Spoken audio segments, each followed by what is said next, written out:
Terima kasih Tuhan, Engkau telah menyelamatkan diriku dari kepalsuan. Setiap cinta ini kuberikan kepada siapapun, di penghujungnya selalu mengecewakan. Selanjutnya tidak mungkin lagi kuberikan kepada siapapun kecuali kepadamu saja, wahai Tuhan. Cinta ini kupersembahkan. Aku hanya ingin berbagi kebahagiaan dan tidak menggurui siapapun. Terlalu sulit bagiku untuk menyalahkan siapapun. Akan tetapi apabila ada orang yang ingin mengisi raporku, tentu aku sangat gembira sekali. Dan kujamin aku tidak akan sakit hati sedikit. Ya abdu, ra'aitani qabla dunya, unzur ilayya, ya'lam, urdud kulla syai'in, ya abdu, kullu syai'in li, fala tunazi'ni mali. Wahai hambaku, hari ini udah agak terang nih. Segala sesuatu, apapun maksudnya, itu adalah milikku. Fala tunazi'ni, maka jangan bersengketa dengan aku. Aja rebutan karo kita. Hambaku, semua ini milikku. Jangan berurusan dengan aku. Apa saja yang menjadi milikku, nggak usah aja rebutan karo kita lah. Kader gade kayak kita kabeh. Aja rebutan karo kita siraku. Tuh. Nah ini kan sehari-hari itu persengketaan kita dengan Tuhan kan terjadi dalam hati kita. Berebut kepemilikan. Kita sadar atau tidak, mulut kita mengatakan milik Allah, tapi hati kita mengatakan milik saya. Anak-anaknya kita, rabi-rabinya kita, tanah-tanah kita, sampai tekan pondok ya pondoknya kita.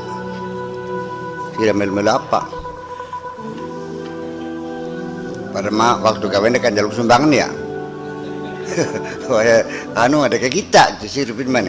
Dia bakal ada kayak kita. Mau aja nggak proposal, nggak batok baik. Kalau proposal sumbangan untuk kepentingan umum. Makanya proposal itu dipertimbangkan oleh lembaga-lembaga pemerintah, swasta, yayasan, ya, foundation yang lainnya. Karena ini nanti akan diperuntukkan untuk kepentingan masyarakat, maka semua orang boleh menyumbang, kan gitu. Kalau pribadi kan sesuka-suka, dan juga urusannya urusan untuk makan sehari-hari, gue mangan gue minum, iya kan? Nah, itu makanya. Apalagi kekayaan yang bukan dari proposal, kekayaan bukan dari sumbangan, yang merasanya hasil usahanya sendiri, itu sangat melekat sekali merasa kepemilikannya. Jadi yang jadi persoalan masalah yang jadi persoalan masalah kepemilikan ini, kita sadar atau tidak, sekalipun Anda mengatakan tetap lillahi ma fis samawati wa ma fil ardi, tapi ketika Anda kehilangan sesuatu lalu sedih, itu kan berarti bohong. Mandel bikin ki sudah mau terhilang, sedih boleh. Kenapa sedih? Ya, karena merasa memiliki. Ketika Anda betul-betul murni benar bahwa semuanya milik Allah, apapun yang bukan milikmu ketika hilang, kamu tidak akan sedih. Lamun sing hilang motor kita, sering ngenes boleh? Ya boleh, sebabnya hidup kita itu salahnya. Semua yang ada, anak, istri, rumah, sawah, toko, semuanya adalah, sekalipun Anda mengatakan semuanya milik Allah, sekalipun yang orang mengatakan kelihatannya sufi, ya ketertitipan. Begitu dia menangis, bohong kan. Jadi artinya bahwa ketika orang itu kehilangan sesuatu dan tidak sedih, itu salah satu indikator bahwa dia itu memang benar-benar tidak pernah memilikinya. Ucapan inna lillahi wa inna ilaihi raji'un itu adalah ungkapan pernyataan kita tidak memunculkan kesedihan. Ya kader kita kabeh ke Gusti Allah. Kalau kader balik ning Gusti Allah kabeh ora. Boleh priben? Ya wis. Saya mau bertanya, Kanjeng Nabi waktu Khadijah meninggal nangis enggak? Berarti Kanjeng Nabi merasa memiliki Khadijah. Nah di sini kita ketika menafsirkan kepribadian Nabi berhati-hati. Karena orang banyak menafsirkan Nabi seperti menafsirkan dirinya sendiri. Nabi hijrah ke Madinah karena keplayon, garapan dipateni ning wong. Ya kan keliru. Mana ada Nabi takut mati? Apa Nabi berhenti mati? Nabi dan sahabat-sahabatnya itu bukan orang yang mencari hidup, mereka mencari mati kok. Iya, sebagai pahlawan. Masih Melayu, masa Melayu Wak. Kenapa? Ya itu makanya membaca sejarah yang lengkap. Ini kan kita kan, ini kajian kita. Atau bagaimana nanti kan uswah kita kan kepada Kanjeng Nabi. Iya kan? Nabi segitu beli kehilangan. Sebab orang yang pertama kali mengaplikasikan, ya kan gitu, ketuhanan ini adalah Kanjeng Nabi. Ya kan begitu. Jadi Nabi sebelum hijrah itu ekspedisi ya, delegasi dari Madinah, dari suku Aus dan Khazraj yang sedang mengalami konflik ya, tawuran perang saudara berpuluh-puluh tahun. Mereka melihat satu tokoh pemersatu yang bisa meredam konflik antara Aus dan Khazraj, kedua kabilah terbesar di Madinah, itu Kanjeng Nabi.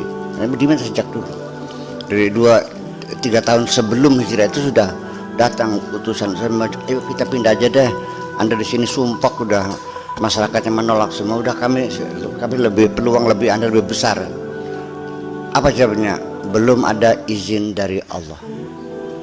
Jadi ketika Nabi hijrah itu bukan Nabi tidak mau hijrah juga, bukan karena dia sayang sama tumpah darahnya ya, tanah kelahirannya, nggak ada urusan. Dia pergi juga dari Madinah bukan karena takut dibunuh, tapi kenapa? Atas perintah Allah. Kalau disuruh pergi ya pergi, yang ada urusan. Itu aja. Nah terus Khadijah meninggal nangis kan? Nabi nggak pernah nangis dalam menghadapi penderitaan apapun di dunia, itu nggak ada kesedihan. Beli mangan, weteng kempong, weteng peri, orang cengi aja, cek waktu diganjel wetengnya karo waktu, yang penting menghilangkan rasa pedih. Dia tidak akan ada kecewa. Nah, lalu saya tanya, Khadijah meninggal ternyata nangis. Dia bukan nangisnya itu bukan kehilangan istri tercinta yang dia merasa memilikinya, tapi dia menangis itu, Kanjeng Nabi Muhammad menangis itu Khadijah itu bukan karena kesedihan ditinggal sang istri yang merasa sebagai miliknya, tapi dia kesedihan terharu akan jasa dan kebaikan-kebaikan Siti Khadijah. Kok nih gadangnya anak mana yang beli makhluk sing kaya Khadijah kok kon beli. Kita mesti lihat bahwa Kanjeng Nabi 25 tahun, kawin Khadijah umur 40. Pernah wayuan? Enggak. Setia betul kok. Enggak ada yang menyainginya. Padahal ayu beli orang. Enom beli orang ada. Semerembok, beda 15 tahun lebih tua. Jadi nangisnya itu bukan kehilangan, merasa kehilangan milik istri yang dia miliki. Dia keterharuan mengenang jasa Khadijah yang tadinya kaya raya, semuanya dihabiskan untuk suaminya, untuk perjuangan menyebarkan agama Allah, sampai mati sudah habis ludes untuk apa? Nah, itu kan gitu. Orang menangis juga karena saking gembiranya juga bisa menangis. sira anaknya hilang 3 tahun balik, ayo ditagrop boleh, nangis boleh, nangisnya sedih atau gembira? Nah itulah, jadi sedih berkelebihan juga menangis, gembira berlebihan juga menangis, dan keterharuan kepada jasa seseorang juga bisa menangis. Jadi bukan kesedihan, jadi keterharuan, kegembiraan, kesedihan, kepedihan, kepiluan itu semuanya ada bedanya. Pilu, sedih, duka, ya itu macam-macam. Itu secara terminologi mesti dijelaskan supaya jangan dianggap sama saja. Urdud kulla syai'in ilayya usmiruhu biyadi wa uridu wa ujidu fihi bikarami aslim ilayya kulla syai'in taslam min kulli syai'in. Semuanya kembalikan kepadaku, balekna ning kita kabeh, apa beka balik kemene kabeh, kita kabeh nanti aku yang akan membuahkannya dengan tanganku sendiri, dan akan kutambahkan segala kemanfaatannya, segala buahnya dengan kemurahanku. Serahkan segalanya kepadaku, dan sejak itu engkau tidak terbebani apapun. Kamu akan selamat dari segala sesuatu, artinya tidak terbebani. Selamat taslam min kulli syai', dari segala sesuatu. Artinya tidak terbebani itu artinya nanti kamu bisa selamat. Karena apa bisa selamat? Tidak akan dituntut pertanggungjawaban. Aslim ilayya kulli syai' taslam min kulli syai'. Serahkan semuanya kepadaku. Ya udah ya Tuhan, ini semuanya milikmu, bukan milikku. Dengan penyerahan total kepada Tuhan itulah maka engkau akan selamat dari segala sesuatu. Artinya ketika engkau itu masih merasa memiliki itu milikku, kamu akan menerima beban tanggung jawab untuk melaporkan kemanfaatan, kegunaan dari fasilitas-fasilitas yang Allah berikan kepadamu. Itu bedanya. Jadi taslam min kulli syai', kamu selamat dari apa? Selamatnya min kulli syai', dari segala sesuatu yang kamu merasa memilikinya. Sebab tidak ada satu fasilitas itu harus ada pertanggungjawaban. Seorang bupati di akhir jabatannya dia harus menyerahkan diterima, atau kalau kamu tidak ingin supaya di akhir jabatan kamu jangan sampai ada penolakan LPJ, ya kan gitu. Ya sudah, kamu tidak usah memiliki apapun, serahkan saja semuanya kepada Allah. Umma Gusti Allah, sawah saya Gusti Allah, mobil Gusti Allah.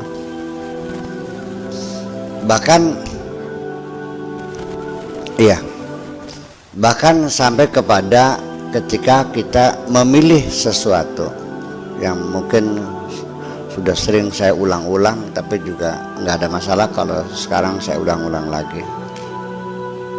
Saya serahkan kepada Allah mana yang terbaik untuk diri saya. Saya serahkan, saya mau dipindah kemana, terserah Allah saja. Saya tidak akan memilih minta dimutasi kemana. Apakah jadi saya seorang ahli teater dipindahkan jadi kiai, mangga. Dialihkan jadi dukun lagi ya, mangga. Jadi mubalik, mangga. Jadi pengusaha, mangga. Atau sekaligus semuanya kamu tangani, siap sampai anak watan. Tapi ini semuanya adalah bukan pilihanku. Aku sudah capek memilih. Karena dalam pengalaman sepanjang hidup saya selalu salah pilih. Sejak saya paham bahwa semua pilihanku salah, maka aku serahkan semuanya, biarkan Allah yang memilih, kita hanya siap menjalani saja. Konsekuensinya nanti ketika sesuatu itu menjadi berawal dari karena pilihan kita, kita kan dipertanyakan, mengapa Anda memilih itu? Lalu konsekuensinya lagi, setelah saya kabulkan pilihanmu, mana tanggung jawab kamu? Berdasarkan pilihannya itu. Kalau kita memilih, kita menanggung risiko. Kita salah milih kuwu, ternyata kuwu itu boro-boro bangun rakyat, malah menyengsarakan masyarakatnya, di ariti kabeh. Ya salah sih, kenapa milih kuwun? Iya kan, 5 tahun ke depan desa kamu remek semuanya itu karena salah pilih. Makanya kita lebih memilih untuk serahkan saja, biar Allah yang memilih dan kita yang hanya menjalaninya. Mencari istri, serserah pilihanmu. Ulama orang Jawa, bokat masih nasib dua rabi maning ya mangga, bokatan belia wis mangga, bokat kudu kawin maning ya mangga, sapawnya terserah pilihaken. Wis ketemu pegel milih ke salah bae sih, milih maning salah maning, milih maning beli kapok-kapok saya habis ya. Terus kita penting iya ya terserah sampean sing milih mawon, kalau masing penting ulama apa standar terendah saja, yang penting pada asal wadon belah wis. Karena aku yakin bahwa pilihan Allah pasti itulah yang terbaik. Karena saya tidak tahu. Anda milih berlian, Anda nggak tahu ilmu berlian. Ketika milih berlian, milih sendiri atau meminta bantuan kepada orang yang ahli berlian. Ya itulah kira-kira. Allah yang lebih tahu mana yang terbaik. Dan alhamdulillah sampai sekarang istri saya perempuan kok. Karena nanti suatu ketika tidak akan mungkin akan ceritanya, kenapa kamu memilih istri ini? Nih saya nggak milih nggak apa sih. Kenapa kamu memilih jadi kiai? Yang milih siapa ya Allah? Saya nggak milih kok. Saya hanya menjalin pilihan. Enak belum kononku? Ya bos. Andaikan seperti yang biasa dalam akidah kita di sekitar kita, ahli sunnah wal jamaah kita. Iya memang kepastian Allah yang menentukan, tapi kita wajib ikhtiar. Iya kan? Ikhtiar itu apa? Memilih. Oh ya sejen gun mah. Ya itulah makanya ketika istilah bahasa Indonesia Arab pindah ke bahasa Indonesia, maka harus dicurigai. Pasti akan ada pergeseran makna. Ikhtiar pilihan menjadi ikhtiar usaha. Andaikan saya secara syariat diwajibkan memilih, wajib ikhtiar, dan malaikat datang, engkau secara syariat harus memilih, maka saya katakan siap, saya memilih kalau memang itu wajib. Lalu ketika ditanya apa pilihanmu, akan saya katakan pilihanku adalah untuk tidak memilih. Bukan memilih kok, tapi apa pilihannya? Memilih tidak memilih. Jadi ada pilihan memilih atau tidak memilih. Saya tidak memilih, itu kan pilihan juga. Di balik pemilih, di balik hak pilih yang kita gunakan ada tanggung jawab situ.